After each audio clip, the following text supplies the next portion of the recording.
군중경기장까지 네, 잘 들었습니다. 두 분 발표를 듣고 나니까 이제 미디어 리터러시 정말 필요하다. 그래서 그게 뭘 어떻게 해야 되느냐 이 궁금증이 좀 더 커지는 것 같아요. 그래서 일단 저희가 세미나 준비하면서 생각한 개념 또 두 분이 발표하신 것 속에 들어있는 그런 항의들을 한 3가지 정도로 좀 요약을 해보면 첫째가 현상을 넘어 맥락과 본질을 사고하는 힘을 기르는 방법. 둘째, 넘쳐나는 정보에서 판단과 관점을 갖는 방법. 셋째, 안전하고 즐겁게 미디어를 활용하는 방법. 이렇게 3가지로 될 텐데 좀 더 구체적인 이야기는 두 분한테 좀 패널 토론처럼 질문을 던지도록 하겠습니다. 먼저 조윤호 편집장께 여쭤보면 미디어는 장난감이다 이렇게 말씀을 하셨잖아요. 바로 이 장난감이라는 것 때문에 걱정하시는 분들이 좀 많아요. 과소비 그리고 또 스크린 중독 우려 같은 것도 있는데 특히나 요즘 세대들은 디지털 네이티브 세대라고 하잖아요. 무조건적으로 차단을 하거나 제한된 노출을 하기는 좀 어려울 것 같은데 어떻게 해야 될까요? 기본적으로는 그 유아 같은 경우 부모가 완전히 관리하는 게 맞다고 생각해요. 그러니까 아이가 언젠가 밥을 먹겠지만 한동안에 이제 모유를 먹거나 분유나 미음을 먹여야 될 시기가 있지 않습니까? 그래서 또 밥을 먹더라도 혼자 먹게 냅두지 않고 부모가 항상 옆에서 이렇게 같이 먹죠. 또 콘텐츠나 미디어 역시도 저는 마찬가지로 생각하는데요. 문제는 이제 유치원이나 초등학교에 들어가기 시작하면서부터 이제 문제가 되는 것 같아요. 예를 들면은 왜냐면은 그 시점부터는 부모의 완전한 관리가 현실적으로 불가능해지거든요. 그러니까 부모가 못 보게 한다고 쳐도 또래 친구들이 보여줄 수도 있는 거고, 그리고 뭐 예를 들면은 카톡을 못하게 하고 스마트폰을 못하게 한다. 그러면은 요즘 세상 같은 경우는 거의 왕따가 되거든요. 그러니까 왜냐면 친구들하고 단톡방에서 얘기를 못하게 되고, 그 반에서 무슨 일이 있었는지 알 수도 없고, 선생님하고 연락도 못하고.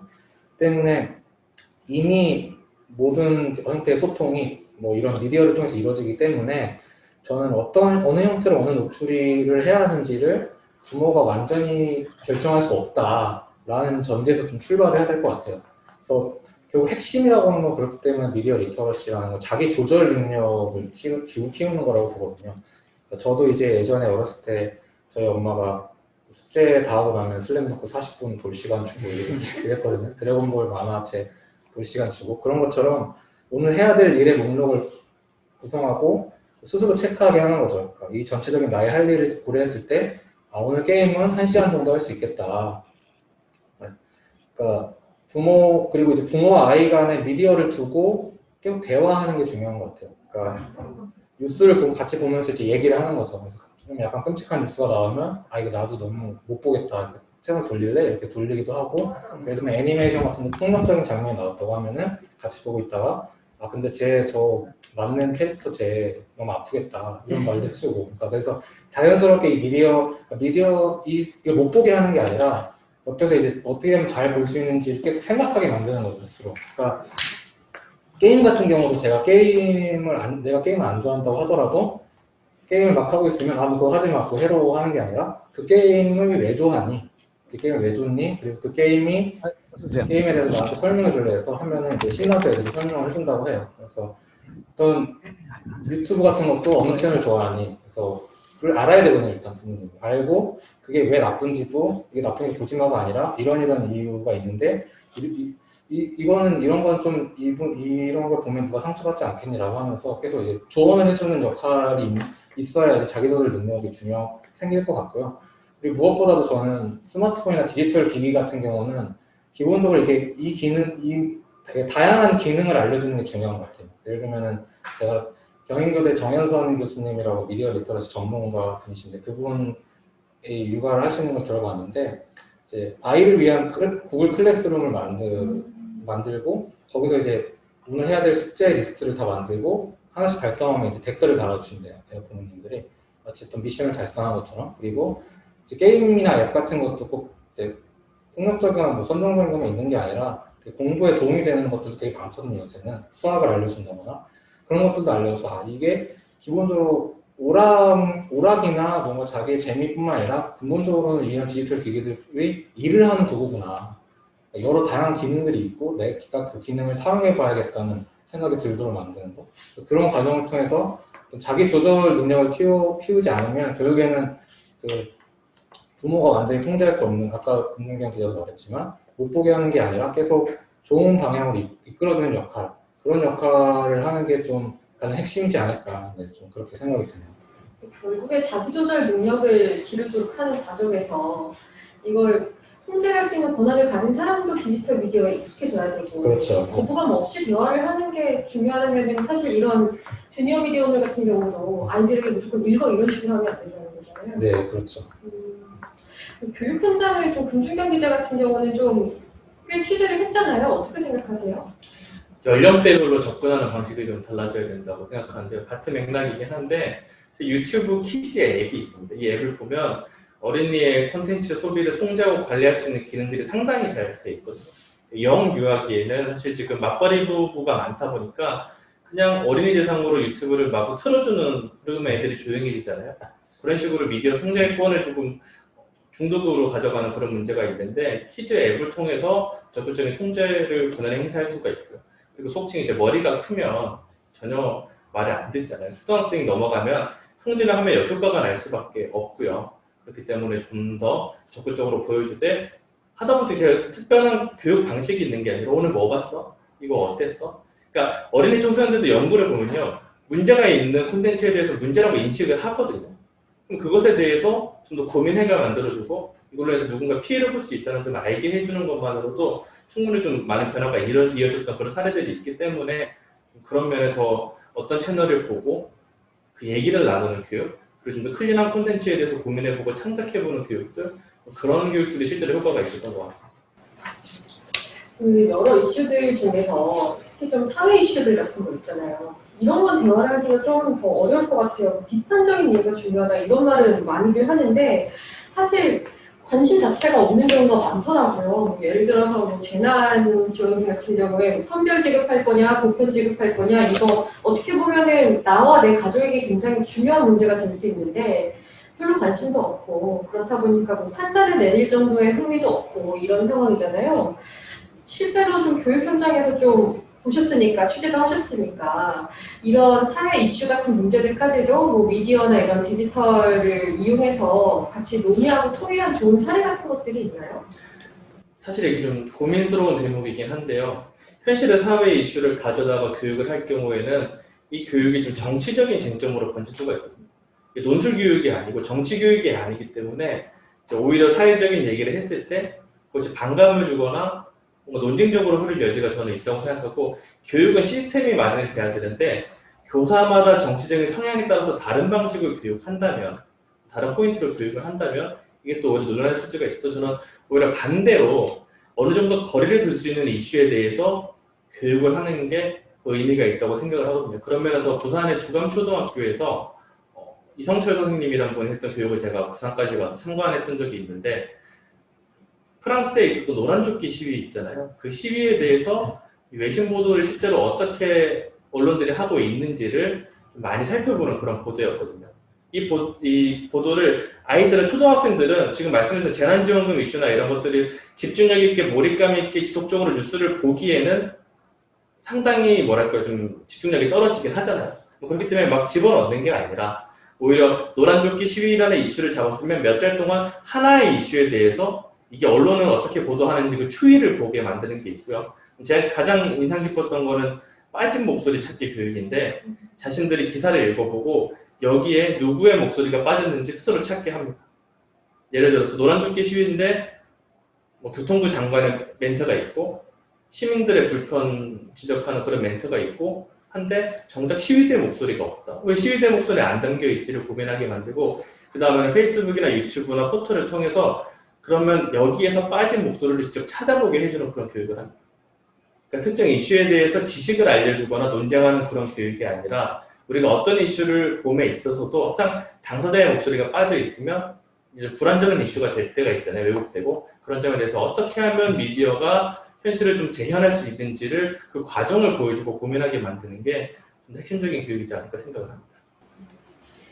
미디어 리터러시 하면은 좀 빠질 수 없는 개념이 가짜뉴스잖아요. 네. 그런데 사실 이 가짜뉴스라는 말이 굉장히 많이 사용되는 것 치고는 공통적인 개념이 아직까지는 좀 정립이 안 됐어요. 뭐 쉽게 말하면 정말 가짜 뉴스라고 할 수 있는 뉴스 형태를 따라해서 가짜로 만든 그런 페이크 뉴스 같은 것도 있고 또 뭐 오보나 왜곡된 정보일 수도 있고 정말 의도적으로 나쁜 뉴스를 만들 수도 있는 건데 뭐 이런 것들을 좀 정리할 수 있을까요? 사실 가짜뉴스라는 표현을 제가 한 3년 전만 해도 기자로서 저희 편집국에 우리는 가짜뉴스라는 표현을 기사에 쓰면 안 된다라고 얘기를 했었거든요. 맞아요. 근데 저는 지금 그 얘기를 하지 않는 게 뭔가 제가 변심한 걸 수도 있겠지만 사실 사회가 그동안 많이 변한 것 같아요. 처음 가짜뉴스라는 용어가 나왔을 때는 이 용어가 부정확하고 언론 보도도 지칭할 수 있고 정치적으로 악용될 수 있어서 우려가 있었지만 이미 너무나 대중적인 용어가 돼버린 거예요. 그래서 3년 전에 저는 가짜뉴스라는 말을 쓰지 말자고 했고 그랬던 상황이지만 지금 저는 가짜뉴스라는 표현이 너무나 대중적이라서 이 표현을 안 쓰면 메시지 전달이 안 되기 때문에 이 표현을 쓰되 이 표현에 가진 한계와 문제를 인식하도록 하는 거, 그러니까 문제임을 알되 쓰도록 하는 게 저는 중요하다고 생각을 하고요. 일단 가장 여러 가지 방식의 분류가 있는데 저는 핵심은 그거라고 생각해요. 사람들이 취재하고 검증한 언론 보도와 그렇지 않은 의도적인 조작 정보를 분리해서 보는 거. 그래서 이제 조현우 편집장님이 원래 책에서 썼던 표현이기도 하지만 왜곡 보도나 오보나 이런 악의적인 보도는 저는 나쁜 뉴스라고 일단 규정을 하고요. 이제 허위 정보 또는 음모론에 준하는 그런 정보들 이런 것들은 가짜 뉴스의 범죄에 묶어서 가짜 뉴스와 나쁜 뉴스를 일단 구분해서 1차원적으로 살펴보는 의미가 있고 그 안에서는 또 언론 보도 내에도 오보 왜곡 보도가 있고 가짜 뉴스 내에도 음모론이 있고 또 굉장히 설득력이 떨어지는 일방적인 주장이 있고 루머가 있고 풍자가 있고 이런 식으로 좀 세분화해 보는 게 좋을 것 같습니다. 요즘에는 또 나쁜 뉴스와 음모론이 그렇게 차이가 많이 안 나는 경우도 있어서 맞아요. 이걸 그렇기 때문에 좀 더 구체적으로 분류해 나가는 그런 인식을 키우는 게 좀 중요할 것 같다는 생각이 들고요. 금 기자한테 하나만 더 물어보면 교육 현장 얘기를 계속 하셨으니까 물어보는 건데 이런 교육에 대해서 좀 매뉴얼화가 됐다거나 좀 정립된 기준 같은 게 있나요? 표준적인 매뉴얼이라든지? 일단은 그 관련된 기구들이 교육을 하고 있는데요. 한국언론진흥재단이나 시청자미디어재단에서 하고 있는 교육들이 이제 매뉴얼화를 시키려고 많은 노력들을 하고 있거든요. 그러니까 사례들을 수기로 남기고 또 교환으로 남겨서 다른 교사분들이 볼 수 있게 하는데 다만 이런 방식이 의미가 있고 굉장히 큰 성과를 냈지만 한계도 있는 것 같아요. 교환 중심의 공유는 교사가 그 맥락을 제대로 읽지 못한 경우에는 제대로 교육이 되기 힘든 맥락이 있고요. 또 미디어가 워낙 자주 바뀌기 때문에 최신화된 사례를 계속 학습하기에는 좀 어려운 면이 있는 것 같아요. 그래서 이런 매뉴얼의 화가 이루어지고 있지만 제가 오늘 말씀드렸던 포인트에서 느꼈던 그런 고민들이 있기 때문에 좀 더 최신화된 사례들 또 교사 개인의 역량이 좌우되지 않는 매뉴얼을 좀 더 확보하고 기존 매뉴얼에서 가장 많이 빠졌던 건 언론에 대한 이해거든요. 미디어 리터러시 교육을 하는 선생님들도 사실 가끔 제가 소통을 하다 보면 언론인이 아니기 때문에 못 느끼는 범주가 있을 거예요. 그걸 느끼고 반대로 저는 교육자가 아니기 때문에 학생들의 상황이나 그 수용 환경을 모르잖아요. 그래서 핀란드에서는 사실 그런 교육이 활성화되어 있는데 관계자들이 모여서 논의를 많이 해요. 그래서 매뉴얼도 중요하지만 뭔가 언론 현장과 함께 살아 숨쉴 수 있는 교육을 위한 그런 살아 숨쉬는 매뉴얼이 좀 같이 만들어질 필요가 있지 않을까? 그래서 언론의 참여가 좀 필요하다 이런 생각이 많이 들었습니다. 교육 현장에서 좀 여러 한계들을 많이 말씀해 주셨는데 조윤호 편집장한테 여쭤보면 좀 처음에 드렸던 질문으로 돌아가서 장난감처럼 미디어를 갖고 놀게끔 만들 수 있는 미디어 리터러시 어떻게 해야 될까요? 저는 이제 이렇게 생각하는데요. 저희가 로봇 같은 걸 처음 봤을 때, 이 로봇이 어떻게 작동하고, 이 로봇은 사실은 이런 원리를 통해 작동하는 걸 알고 싶어서 로봇을 사는 게 아니라, 이걸 가지고 노는 게 재밌고, 그리고 이거를 예를 들면 99가지 기능이 있다면 나를 재밌게 할 수 있는 기능은 한 10가지 정도일 수 있어요. 이렇게 10가지 기능들이 완벽하게 익히기만 해도 그 로봇을 가지고 노는 게 되게 재밌어지는 거잖아요. 나의 어떤 일상에 즐거움을 주고. 마찬가지로 미디어라는 것도 저도 미디어의 어떤 원리나 미디어의 메시지를 이해하고 뉴스를 추적하고 이런 것도 굉장히 중요하지만 기본적으로 이제 처음 접근하게 하는 단계에서는 이제 실제로 실효성을 느낄 수 있는 어떤 그 방법들이 중요할 것 같아요. 예를 들면은 유튜버로서 내가 유튜버를 하고 싶은데 이거 해야 된다. 이거 조심해야 된다. 그러니까 미디어 리터러시라는 거에 관심 갖고 내가 부모로서 자식한테 교육하고 싶은데 당장 뭘 해야 될지 모르잖아요. 그랬을 때 이런 걸 보여주고 이런 거를 이런 식으로 가르치면 좋다라는 어떤 실전의 어떤 사례들, 그리고 팩트 체크라는 것도 이제 이게 팩트고 저게 팩트고가 중요한 게 아니라 이 뉴스가 중요하다, 이 뉴스가 중요하지 않다가 중요한 게 아니라 중요한 뉴스를 가려내는 방법이 뭔가 실제로, 그리고 팩트 체크를 하는 과정에서 내가 글을 신뢰 있게 쓸 수 있는 방법은 뭔가. 그래서 내가 SNS에 하나 글을 쓰더라도 쉽게 말해서 따봉 많이 받는 방법이 뭔가 대체, 인스타에서 좋아요 많이 누르는 글은 어떻게 써야 되는가, 이런 것을 접근을 해야 되게 미디어라는 게 되게 쉽게 나의 삶의 증진을 줄 수 있구나. 근데 그럼에도 불구하고 이제 선들이 있는 거죠. 장난감도 너무 많이 갖고 가면 부서져 버린다거나 나한테 피해를 주는 것들도 있잖아요. 그런 것만큼 이제 페이스북에서 실제로 글을 공유할 때 어떻게 되고, 뭐 누가 모르는 사람이 말을 걸었을 때 어떻게 해야 되고, 이런 문제들까지 같이 가르쳐줘서 미디어를 통해서 어떤 나의 삶이 뭔가 증진되고 있다는 느낌을 주는 것, 장난감처럼. 그런 교육이 필요하지 않나라는 생각에서 좀 장난감 리터러시라고 좀 붙여봤습니다.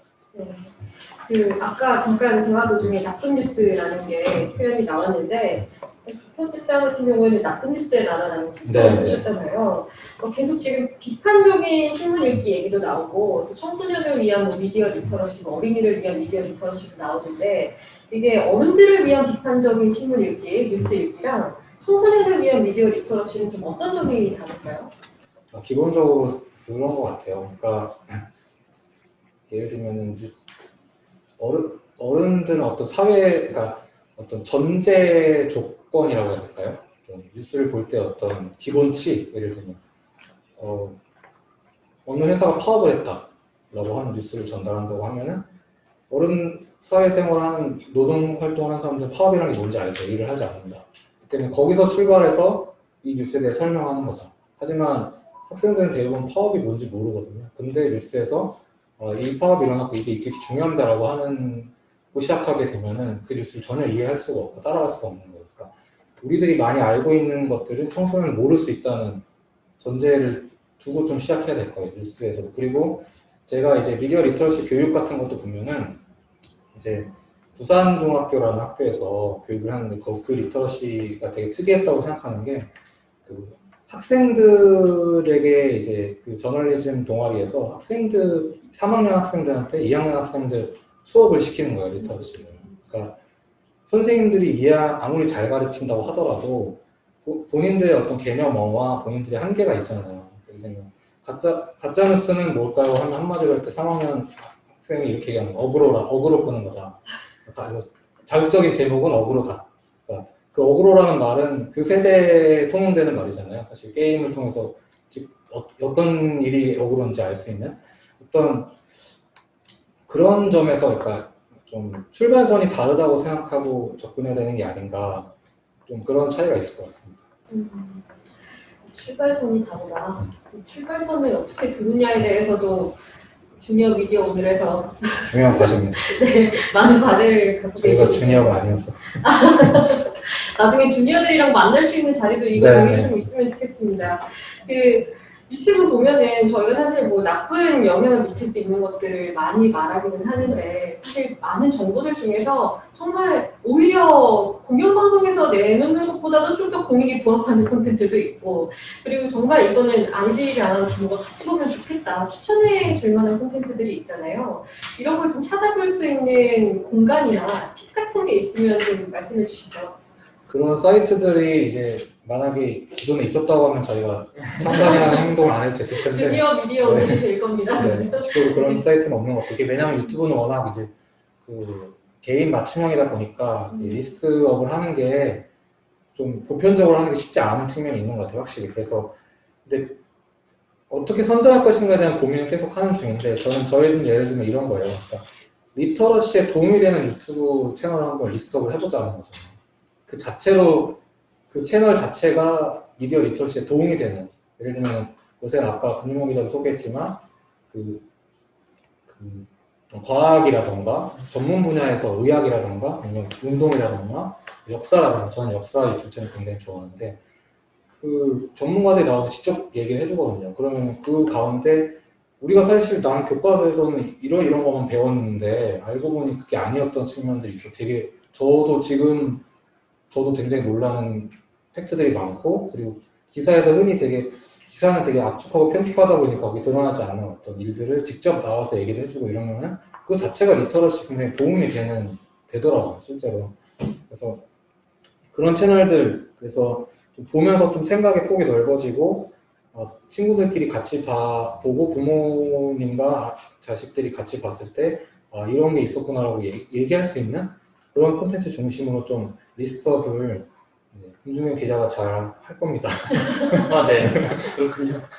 김준현 기자가 잘 답을 찾아주시고 이게 미디어가 사실 우리의 일상 미디어가 되는 거잖아요. 미디어 속에 살고 있기도 하고 그러면서 가장 좀 걱정되는 부분 중에 하나가 개인정보 문제이기도 해요. 그리고 내가 쏟아내는 미디어가 얼마나 파급력이 있는지에 대해서 인지하지 못한 상태로 뭔가 문제가 발생되기도 하고 쉽게 말하면 뭐 댓글이나 SNS 글이나 내가 보내는 카톡 같은 것들도 어떻게 보면 모여서 미디어라고 볼 수도 있는 거잖아요. 그런데 이런 것들에 대해서 뭐 책임 인식을 길러주기 위해서 해야 될 것이라던가 아니면 또뭐 사이버 공격을 만약에 당했다 아니면 나도 모르게 거기에 동참을 했다 이런 경우도 발생할 수 있잖아요. 이와 관련해서 좀 어떤 식으로 접근을 하면 좀 좋을까요?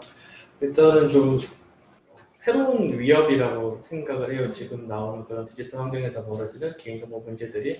일단 제일 중요한 건 개인정보가 언제든지 수집되고 유출될 수 있다. 그러니까 내 발자국 하나하나가 기록되고 이게 팔릴 수 있고 활용될 수 있다는 걸 인지하는 게 좀 중요하다고 생각을 하는데요. 예를 들어서 제가 최근에 구글 유튜브가 개인정보 수집하는 기능들을 하나씩 다 이렇게 분석을 해봤는데 좀 인상적이었던 게 위치 정보를 수집을 하거든요. 위치 정보라고 하면 내가 서울 광진구에 살면 광진구의 식당을 추천해주겠지 이렇게 생각하지만 그게 아니라 내가 축구장에 자주 방문하는 사람이면 내가 유튜브에서 영상을 검색했을 때 스포츠로 검색했을 때 축구를 먼저 보여준다는 거죠. 이런 식으로 우리가 예상치 못하는 범주에서 더 많은 추천이 이루어지고 있기 때문에 거기에 대한 고민이 일단 필요할 것 같고 두 번째는 크리에이터로서 남기는 기록들. 나 어느 학교 다녀요. 이거 상당히 위험한 말이라고 하거든요. 어린 청소년들한테는. 이런 표현들을 좀 쉽게 하고 있어서 내 개인 신상이 남지 않는 점에 대해서 좀 유의할 필요가 있고 마지막은 굉장히 고민이 많은 분야인데 제가 책 쓸 때도 사실 결론이 디지털 시민이란 걸까? 행동하는 거 아니겠나라고 생각을 하거든요. 일반 시민들의 뭔가 가장 이상적인 행위가 뭔가 혁명이나 집단 행동 지성이라면 디지털 시민들 역시 집단으로 행동하는 게 결국 디지털 시민성을 구현하는 거 아닐까라고 생각을 했었는데 요즘은 이 행동의 방향성이 조금 우려스러운 점들이 많아.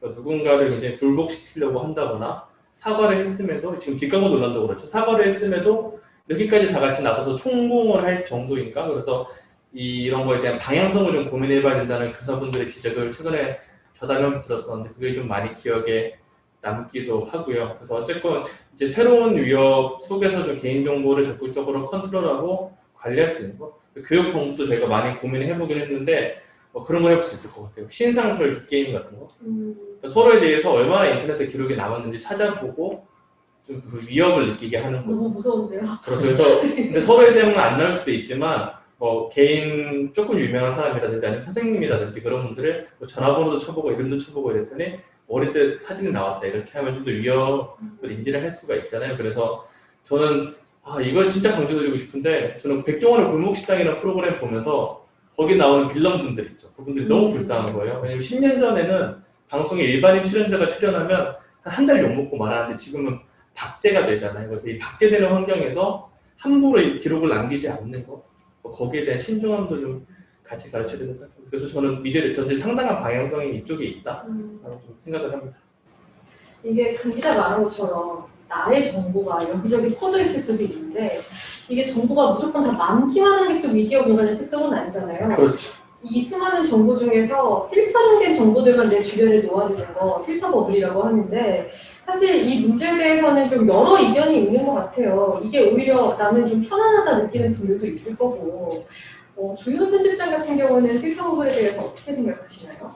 저는 이제 뭐 예를 들면 취미 영역이라던가 이런 부분에서 필터업은 되게 편한 부분도 있죠. 사실 내가 뭐 여행을 좋아하는데 어디를 갔다 와서 그걸 찾아봤는데 그걸 쭉 이제 알려준다거나 오히려 어떤 분야에 대해서 저는 이제 역사책을 좋아하니까 한번 보면 계속 나오는 그게 계속 보게 돼요. 오히려 그러면서 근데 물론 그걸 계속 보게 되는데 그러면서 이제 약간 내 지식이 쌓이는 경험도 하거든요. 근데 이제 이게 예를 들면 정치라던가 좀 사실 가치 판단이 필요한 문제들 이런 걸로 갔을 때 이제 한쪽의 시선만 보여주게 되는 게 문제가 된다고 생각하거든요. 근데 저는 이제 근본적으로는 좀 그런 접근이 필요할 것 같아요. 물론 여기서 의식적으로 되게 벗어나야 되고 좀 유튜브가 이제 제도적으로도 사실 예를 들면 뭐 A라는 시각의 어떤 그 콘텐츠를 보여줬다면 일부러 이제 B라는 그 시각 콘텐츠를 같이 보여준다거나 이런 제도적으로 설계도 할 수 있겠죠. 하지만 저는 이제 좀 미디어 리터러시는 결국 자기조절 능력이라고 아까 말씀드렸듯이 이것도 나의 생활의 일부인 거지 이게 내 생활의 전부가 될 수는 없잖아요. 그러니까 쉽게 말하면 밖에 나가서 친구들 많이 만나세요라는 말이거든요, 사실. 그러니까 유튜브는 세상의 전부가 될 수 없고 왜냐면 제가 아프리카 유튜브를 보면 거기 댓글 다시는 보면 유튜브 그 참여하시고 막 별풍선 쏘고 이런 분들 중에도 되게 되게 뭔가 이렇게 과몰입해 있다 약간 이런 사람들 볼 때가 있거든요. 그러니까 어른이건 청소년이건 관계없이 그래서 필터업이라는 게 사실은 내가 어떤 편향된 정보만 얻고 있다는 걸 벗어나서 그것을 인식하는 것도 중요하고 그렇지만 내가 스스로 어떤 삶의 어떤 다양한 측면들을 경험해 보려고 하는 것들 그런 걸 가르치면서 주는 것도 뭐 리터러시 일종이 아닐까라는 생각도 들어요. 예를 들면 이건 이제 리터러시랑은 좀 별개지만 저 같은 경우는 이제 항상 예전부터 저의 신조가 위로 10살 아래로 10살 친구를 만드는 게 저의 신조거든요. 항상. 왜냐면 제 세대가 느끼지 않는 문제들을 얘기해 줄 수 있는 친구들을 만나는 거 그리고 그 친구도 되게 한정된 범위가 아니라 되게 많은 사람들 만나볼 수 있는 거 그러니까 그리고 그게 이제 미디어 공간에서 또 이루어질 수도 있는 거죠, 사실. 근데 다만 거기서 주의해야 될 점들이 있기 때문에 그건 이제 리터러시 교육을 통해서 바로 알려줘야 되는 것이고 여기에는 필터업을 극복하는 어떤 방법 역시 이제 미디어라는 공간을 통해서 이루어질 수밖에 없지 않나 지금은 이런 생각이 듭니다. 이게 뭐 유튜브도 그렇고 요즘에는 워낙에 알고리즘으로 추천이 되는 서비스가 많다 보니까 이게 내 취향이 원래 이랬는지 이걸 보다 보니까 좋아진 건지 좀 그쵸. 헷갈릴 때가 네, 있거든요. 이게 참 성인한테도 시급합니다. 그렇죠. 그런데 아까 뭐 계속 말했지만 유튜브가 되고 싶다는 사람이 워낙 많고 지금 이미 유튜버로 활동하는 뭐 10대, 20대도 많고 유튜브 크리에이터가 꿈이라고 말하는 경우가 되게 많다고 하더라고요. 실제로도. 그런데 이게 좀 위험과 책임이 많이 따르는 부분인데 아까 금준경 기자가 좀 말을 하기도 했지만 어느 부분에 중점을 둬서 이런 좀 교육을 하면 좋을까요? 사실 저 얼마 전에 유튜브에서 그 근황 올림픽이라는 콘텐츠가 있어요. 옛날에 유명했던 분들을 근황을 찾아가서 묻는 건데 6남매의 두희 있죠. 그 집안에서 이제 존재감이 있었던 아이, 또 덩치가 큰 아이고 캐릭터였는데 그 배우의 성인이 된 지금 모습을 찾아가서 인터뷰를 하는 내용이었어요. 근데 가장 좋았던 에피소드가 이제 두희가 실어증에 걸린 편이 제일 좋았대요. 왜냐하면 실어증에 걸린 설정이라서 대사를 안 해도 계속 너무 좋아. 그러니까 어린 아이한테 대사를 외우게 하는 것, 또 잠을 재우지 않고 노동을 시켰던 게 우리나라 지금 어린이 청소년들의 방송 출연자들, 아역 배우들의 거의 운명이었거든요. 근데 이런 문제들이 개선이 안 되고 유튜브로까지 지금 옮겨져 가고 있는 상황이라서 저는 이게 거창하게 미디어 리터러시만으로 풀 수 있는 건 아니고 뭔가 제도적인 문제, 인식적인 문제 나아가서 인권 교육이나 오히려 민주시민 교육이나 이런 영역에서라도 좀 더 제도화돼서 풀어내야 된다는 생각이 일단은 들기도 하고요. 두 번째는 아까 말씀드렸던 이치 권리에 대한 그런 부분과도 연결이 되는데 저도 제가 10대 때 했던 말 보면 중2병에 걸린 사람들도 있고 막 그때는 하두리 캠 찍어서 막 얼짱갑도 이렇게 찍는 게 유행이어서 막 그런 사진을 찍었던 기억도 나고 생각하고 싶지 않군요. 근데 어릴 때 제가 무심결에 한 말들이 있어요. 근데 그것들이 하나하나 기록이 돼서 평생 저를 억제할 수 있다는 거는 상당히 위협적인 것 같아서 그런 점에 있어서 절제하고 관리할 수 있는 거를 누군가 나서주면 좋겠다는 생각이 들었고 물론 지금은 한 반에 유튜브 하는 친구들이 한두 명 정도? 혹은 해본 친구들은 좀 더 많긴 하지만 여전히 유튜버가 꿈이라고 하지만 아직까지 다들 유튜버를 하려는 건 아니거든요. 유튜버의 허와 실을 좀 알려주고 실제로 유튜버들 중에 돈을 버는 분들이 그렇게 많지 않을 뿐더러 만드는 콘텐츠나 이런 게 상당히 감정 노동이 많이 투여된다는 거, 그런 점에 대해서도 좀 같이 알아봐서 유튜버들한테 너 1년에 얼마를 벌어 이런 거를 강조할 게 아니라 그들의 고충에 대해서 좀 더 초점을 맞출 수 있는 그런 교육. 저도 역시 그런 취지를 더 해야 되겠다는 생각이 말을 하다가 문득 떠오르게 됐습니다. 네.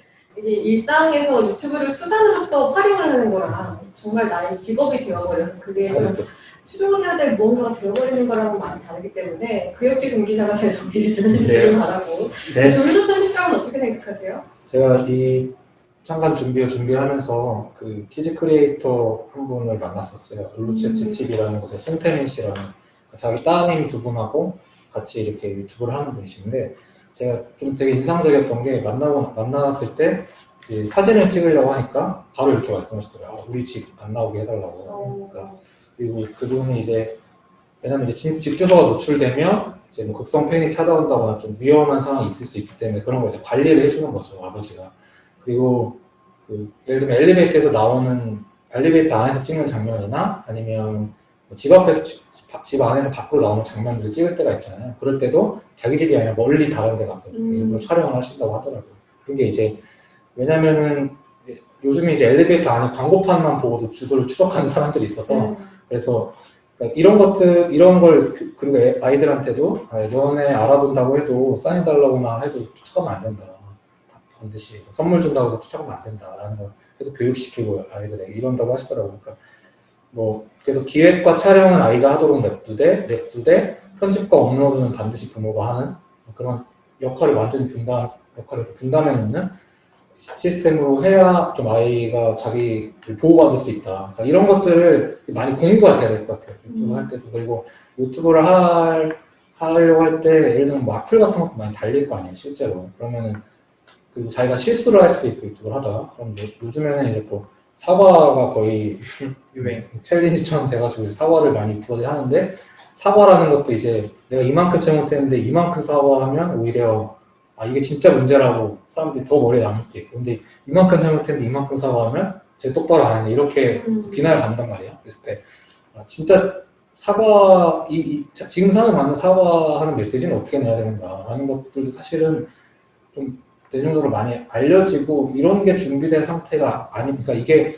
우리가 카메라를 사고 기기를 사는 게 중요한 게 아니라 그런 것들은 이제 기술적인 측면이라서 기술이 있어야 되지만 사실은 유튜브를 하기에 준비해야 될 것들은 이런 것들이 아닌가 이런 점들을 주지해주는 것들이 많이 필요하지 않나. 그래서 이제 주니어 미디어 오늘에서도 그런 점들을 좀 강조해서 많이 알려주는 방향으로 가려고 하고 있습니다. 네. 제가 좀 질문들을 많이 드렸는데 다 청산수처럼 질문을 다 해주셔가지고 마지막으로 이제 정리를 해야 될 시간인 것 같은데요. 주니어 미디어 오늘 어느 분들한테 좀 추천하고 싶은지 또 뭐 제가 여쭤보지 않은 것 중에서 하나 더 강조하고 싶은 부분들 또 뭐 주니어 미디어 오늘의 장점 이런 것들 한 분씩 좀 말씀을 해주실까요? 먼저 금 기자부터 지금 준비하고 있는 것 같은데. 네. 예상치 못한 질문이 들어왔는데요. 계속 고민하고 있거든요. 미디어 리터러시를 제가 한 3, 4년째 붙잡고 있지만 여전히 기사 제목에 리터러시가 들어가면 댓글에 아니 무슨 말인지도 모를 거를 기사에 써놨냐라고 하시는 분들이 많아서 어디부터 뭘 얘기하고 비판적인 교육이 뭘까? 그런 거에 대한 고민이 상당히 많은데 분명한 건 트렌드를 쫓지는 않았으면 좋겠어요. 정부 정책은 정부가 원하는 과제를 교육 정책에 투영을 해버리는 문제가 있고 산업계에서는 돈이 되는 이슈랑 연계해서 미디어 교육을 하려는 경향이 있거든요. 그런데 휘둘리지 않고 상당히 중요한 영역으로서 이제 팩트체크나 이런 걸 가져가면서도 동시에 좀 장기적으로 봐야 될 것들, 좀 본질적인 것들, 보완할 수 있는 것들. 그러니까 한마디로 가짜뉴스가 문제가 아니라 모든 미디어는 현실을 왜곡하기 때문에 그런 리터러시를 할 수밖에 없다. 그래서 미디어 비평이라는 게 존재를 했던 거고 그 안에 저는 팩트체크가 있다고 생각을 하거든요. 그런 면에서 또 본질적인 고민부터 다시 하는 것 그런 고민이 좀 많이 필요할 것 같습니다. 네. 제가 원래 이 주니어 미디어를 그 내용을 구성할 때 그런 생각을 했어요. 처음에 이게 뭔가 교과서에 나오는 뭔가를 가지고 뭘 해봐야 좀 부모님들이 많이 좋아하지 않을까 했다가 다 빼버렸어요. 왜냐면 지금 교과서 공부하는 것도 싫은데 여기서까지 교과서 얘기를 하면 한 번은 이제 부모님이 이제 사줘서 볼 수 있겠지만 아이 청소년 입장에서는 자발성이 안 될 거 아니에요. 사실 이게 사실은 저는 한마디로 얘기하면 저는 그냥 저 잡지를 누워서 읽는 걸 만들고 싶거든요. 책상에 앉아서 읽는 게 아니라 그냥 누워서 사실 우리 시대의 가장 큰 고민이 그럴 것 같아요. 저도 항상 고민해요. 제가 혼자 집에서 밥을 먹을 때 20분 정도 소요되는데 그 20분 동안 뭘 봐야 될까? 저는 항상 컨텐츠 기준이 그거거든요.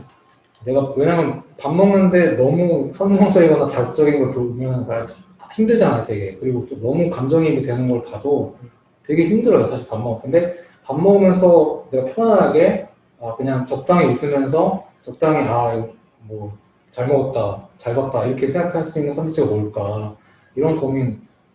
오늘은 뭘 봐야 될까 대체 내가 삶을 증진시키기 위해 이런 고민들을 항상 하는데 그런 고민들을 물론 개인들이 계속 해야 될 거예요. 부모님도 해야 되고 선생님도 해야 되고 해야 되지만 그런 고민의 좀 방향추랄까 그런 고민을 조금이라도 도와줄 수 있는 어떤 그 매체를 만들고 싶고 그런 방향을 좀 만들고 있으니 부모님들이 좀 많이 봐주셨으면 좋겠고 학생분들도 이제 좀 강요는 할 수 없지만 네, 누워서 읽을 수 있는 그런 잡지라고 생각하시고 좀 관심을 많이 가졌으면 좋겠다라는 말씀을 마지막으로 드리겠습니다. 네, 지금까지 조윤우 편집장이었고요. 금준경 기자 말씀 잘 들었습니다. 네, 이제 정리할 시간인데요. 저희 주니어 미디어 오늘 창간 준비 영호 10월 중에 발간이 됩니다.